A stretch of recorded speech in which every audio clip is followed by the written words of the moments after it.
50,000 பேர் இளைஞர் உறுப்பினர் இருந்தாங்கன்னா 10,000 பேர் ஆக்கி காட்டணும். உண்மையான உறுப்பினர்கள் நம்ம கட்சியில் இருக்கிற குடும்பங்கள்ல யாரையும் விட்டுறாதீங்க. ஒரு 20% இளைஞர்கள் புது ஆளா இருக்கணும். எந்த கட்சி சாராதவனா இருக்கணும், மாற்று கட்சி தோழர்களா இருக்கணும். நம்ம ஆளு நம்ம கட்சி, நம்ம குடும்பங்கள்ல நம்ம கட்சி விட்டு யாரும் எங்கேயும் போயிட மாட்டான். வாழ்வோ சாவோ ஆட்சியில் இருக்கிறதுனால இருக்கிறோம். இப்ப 10 வருஷம் நம்ம கட்சி நடத்தல, நம்ம போன 10 வருஷம் நடத்தணும்ல. ஆட்சி இருந்தோ இல்லையோ கட்சியில இருக்கிறவன் எங்கேயும் போயிட மாட்டான், நம்ம கிட்ட தான் இருப்பான். புது வரவுகளை சேர்க்கணும். நம்மளோட கட்சி இல்ல, புது வரவுகளை சேர்த்தாதான் கட்சிக்கு பலம். அதனால வருகின்ற காலங்களில் இந்த சீமா மாதிரி இந்த நடிகர்கள்லாம் வருவான்.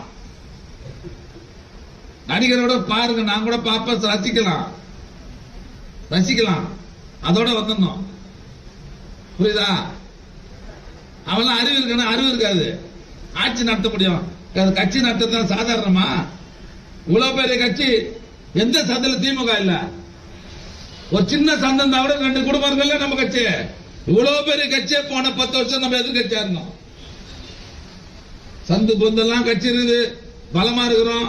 அமைப்பு இல்லாத ஊர் கிடையாது, கட்சி இல்லாத இடம் கிடையாது இல்லையா? இவ்வளவு பெரிய கட்சியே 10 வருஷம் நடுரோட்ல நின்றுந்தோம். எல்லாம் வருவான்.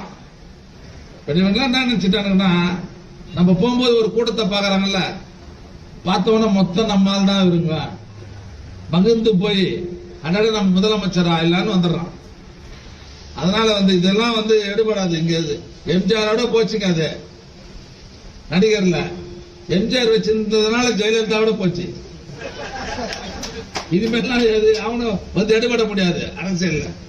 அதனால எதிர்காலத்தில் இவன் ஆசை காட்டின்னு பாரு, ரொம்ப மகிழ்ச்சியா கனவு காண்டுக்கிறான் பாரு.